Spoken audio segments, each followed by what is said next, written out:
প্রাতিষ্ঠানিক জবাবদিহিতা, কমপ্লায়েন্স নিশ্চিতকরণ এবং কেন্দ্রীভূত অপারেশনের মধ্য দিয়ে ব্যাংকের কার্যক্রমকে আরও সুসংহত করার উদ্দেশ্যে গুণগত বিনিয়োগ, নৈতিকতা, সুশাসন ও স্বচ্ছতাকে সর্বোচ্চ অগ্রাধিকার দেওয়ার উপর গুরুত্ব আরোপ করে আল আরাফা ইসলামী ব্যাংক পিএলসির ব্যবসা উন্নয়ন সম্মেলন 2026 রাজধানীর প্যান প্যাসিফিক সোনারগাঁও হোটেলে অনুষ্ঠিত হয়েছে।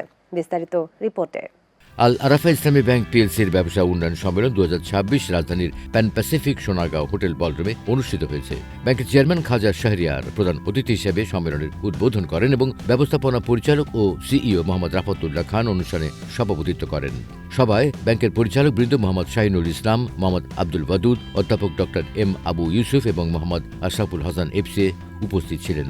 এ সময় ব্যাংকের উপব্যবস্থাপনা পরিচালক Mohammad Abdul Al Mamun, Mohammad Fazlur Rahman Chowdhury, Mohammad Asuzzaman Bhuiyan, Mohammad Aminul Islam Bhuiyan, Mohammad Hossain, S M Abu Jafar, Syed Abul Hashem FCMA, ব্যাংকের শীর্ষ নির্বাহীগণ এবং 226টি শাখার ব্যবস্থাপকবৃন্দ অংশগ্রহণ করেন।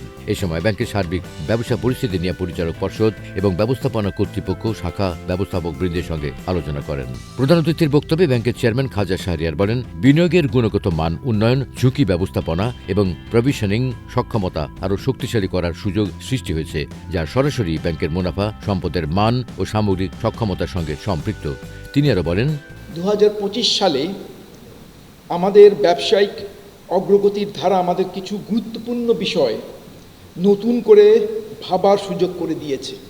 একই সঙ্গে বিনিয়োগের মান, ঝুঁকি ব্যবস্থাপনা ও প্রভিশনিং সক্ষমতা আরও শক্ত করার সুযোগ তৈরি হয়েছে। এই বিষয়গুলো সরাসরি ব্যাংকের মুনাফা, সম্পদের গুণগত মান, মূলধন সক্ষমতা এবং শেয়ার হোল্ডারদের প্রত্যাশার সাথে সম্পর্কিত। তাই আমাদের মূল লক্ষ্য হবে বাস্তবসম্মত বিশ্লেষণ, সমন্বিত দায়িত্ববোধ এবং সময়োপযোগী সিদ্ধান্তের মাধ্যমে ব্যবসায়িক ফলাফল আরও উন্নত করা। ব্যবস্থাপনা পরিচালক ও সিইও মোহাম্মদ রাফাতুল্লাহ খান বলেন, বিশ্বাস, সততা ও শৃঙ্খলার উপর ভিত্তি করেই একটি শক্তিশালী ও টেকসই ব্যাংক গড়ে তোলা সম্ভব। তিনি আরও বলেন, বিভিন্নভাবে এই বছরটা আমাদের জন্য খুবই ইম্পর্ট্যান্ট একটা বছর এবং আমরা এই টিমকে সাথে নিয়ে সামনের দিকে এগিয়ে নিয়ে যেতে চাই। Together we can lead Islami banking in Bangladesh. আমাদের মেইন জায়গাটা হলো ট্রাস্ট, মানে সবগুলো ইসলামী ব্যাংক যদি আমরা চিন্তা করি ওই হিসাবে আমরা কিন্তু লিডিং পজিশনে, এটাকে ধরে রাখতে হবে। ইন টার্মস অফ আমাদের নাম্বার বলি, ইন টার্মস অফ পোর্টফোলিও বলি, ইন টার্মস অফ হেলথ বলি, আমাদের কিন্তু নাম্বার 1 পর্যায়ে আমরা টু ডিটারমাইন দি গোল, কিভাবে আমরা এটাকে অ্যাচিভ করব, কিভাবে সামনের দিকে নিয়ে যাব, আমরা ইসলামী ব্যাংক যাতে লিড দিতে পারি।